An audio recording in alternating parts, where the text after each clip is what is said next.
തിരുവോരങ്ങളിൽ ശക്തമായ സമരം ചെയ്യുന്ന ഒരു നേതാവുണ്ട്. 49കാരിയായ മഹുവ മൊയ്ത്ര. അവർ ലോക്സഭയിൽ നിന്നും അവരെ പുറത്താക്കിയതിനു ശേഷം നടത്തിയ ഒരു പ്രസംഗമുണ്ട്.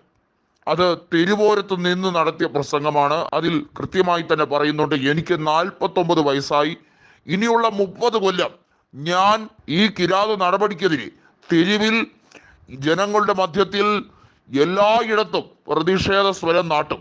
എനിക്കിപ്പോൾ ലോക്സഭയിൽ തന്നെ ജയിച്ചു കയറി അവിടെ നിന്നുകൊണ്ട് BJPക്കെതിരെ പോരാടണമെന്ന് ഒരു രീതിയിലും ചിന്തയില്ല. ഞാൻ ജനഹൃദയങ്ങളിൽ ജനങ്ങൾക്ക് വേണ്ടി നിന്ന് പോരാടും. അത്തരത്തിൽ പറഞ്ഞ മഹുവ മൊയ്ത്രയുടെ രാഷ്ട്രീയപരവും നമുക്കറിയാം. ഒരു കോൺഗ്രസ്കാരിയായിട്ടായിരുന്നു മഹുവയുടെ രാഷ്ട്രീയ പ്രവേശനം. യൂത്ത് കോൺഗ്രസിന്റെ നേതാവ്, വളരെ ഊർജ്ജസ്വലയായ ഒരു നേതാവ്. പിൽക്കാലത്ത് അവർ വിദേശത്ത് ജോലി രാജിവെച്ചതിന് ശേഷം തിരിച്ച് ഭാരതത്തിലേക്ക് വന്ന് അവർ തൃണമൂൽ കോൺഗ്രസിന് വേണ്ടി പോരാടുകയായിരുന്നു. അസാമിൽ ജനിച്ചു വളർന്ന അവർ ബംഗാളിലേക്ക് അവരുടെ രാഷ്ട്രീയം മാറ്റുകയും രാഷ്ട്രീയ മണ്ഡലം കൃഷ്ണനഗറായി കേന്ദ്രീകരിക്കുകയും ചെയ്തു. ഇക്കുറിയും കൃഷ്ണനഗറിൽ കേന്ദ്രമന്ത്രിമാരും പ്രധാനമന്ത്രി നേരിട്ടും വന്ന് ക്യാമ്പയിൻ ചെയ്ത് അവരെ പരാജയപ്പെടുത്താൻ പരമാവധി ശ്രമിച്ചതാണ്. മറ്റേത് മണ്ഡലങ്ങളിൽ BJP വിജയിച്ചില്ലെങ്കിലും കൃഷ്ണനഗർ പിടിച്ചെടുക്കണമെന്ന താക്കീത്, അതായിരുന്നു BJP നേതൃത്വത്തിന് കൊടുത്ത ഉപദേശം.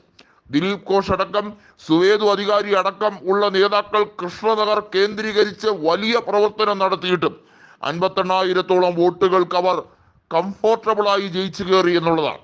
മഹുവ മൊയ്ത്രയുടെ രാഷ്ട്രീയ പ്രവേശനം BJPക്ക് അന്ധകാരമായിരിക്കും സമ്മാനിക്കുക എന്നുള്ളതിൽ ഒരു സംശയവും വേണ്ട. മമതാ ബാനർജിയുടെ വലങ്കൈ എന്നൊക്കെ പറയാമെങ്കിലും മമതാ ബാനർജി ഇടയ്ക്ക് അവരെ പരിപൂർണമായി പിന്തുണച്ചില്ല എന്ന ഖ്യാതി ഉണ്ടായിരുന്നു. അന്നും കോൺഗ്രസ് നേതൃത്വം അവരെ അകമഴിഞ്ഞ് തന്നെ സഹായിച്ചു. ഇക്കുറിയും കൃഷ്ണനഗറിൽ കോൺഗ്രസ് അവരെ കൈയകഞ്ഞ് സഹായിച്ചു എന്ന് അവർ തന്നെ പറയുകയാണ്. കാരണം തീവ്രമായ വലതു ശക്തിക്കെതിരെ BJPക്കെതിരെയുള്ള രാഷ്ട്രീയ നീക്കത്തിൽ മഹുവയുടെ സ്ഥാനം വളരെ മഹനീയമായി തന്നെയാണ് കോൺഗ്രസ് ഇപ്പോഴും കണക്കാക്കുന്നത്. അതുകൊണ്ട് തന്നെ മഹുവ മൊയ്ത്ര പാർലമെന്റിൽ വേണമെന്നത് ഇന്ത്യ മുന്നണിയുടെ മൊത്തം ആവശ്യമായി ഉയരുകയായിരുന്നു. ലോക്സഭാ തെരഞ്ഞെടുപ്പിന്റെ തുടക്കത്തിൽ തൃണമൂൽ കോൺഗ്രസിനോട് കാണിച്ച അപമര്യാദയുടെ ഭാഗമായി ആയിരുന്നു അധീർ രഞ്ജൻ ചൗധരി ഉൾപ്പെടെ നിരവധിയായ കർശനമായ ഒരു നടപടി അവരുമായി അകന്നു നിൽക്കാം എന്ന ധാരണയിലേക്കായത്. പക്ഷേ പിന്നീട് ലോക്സഭാ തെരഞ്ഞെടുപ്പിന്റെ ഓരോ ഘട്ടം കഴിയുമ്പോഴും ആ ഒരു സഖ്യത്തെ കാര്യമായി പരിഗണിക്കാതെ തൃണമൂൽ കോൺഗ്രസിന് വേണ്ടി കോൺഗ്രസ്സുകാർ പലയിടത്തും പ്രവർത്തിക്കുന്ന ഒരു കാഴ്ച കൂടി കണ്ടു. തൃണമൂൽ കോൺഗ്രസ് ഒടുവിൽ ജയിച്ചതിന് ശേഷം ഇന്ത്യ മുന്നണിയുടെ ഭാഗം എന്ന രീതിയിലേക്ക് തന്നെ അവിടെ നിൽക്കുകയും ചെയ്തു. ഇപ്പോൾ തൃണമൂൽ കോൺഗ്രസ് നേതാവായ മഹുവ മൊയ്ത്രയുടെ വിജയം തീർച്ചയായിട്ടും അത് BJPക്ക് കിട്ടിയിരിക്കുന്ന കനത്ത പ്രഹരമായി തന്നെ കണക്കാക്കാം.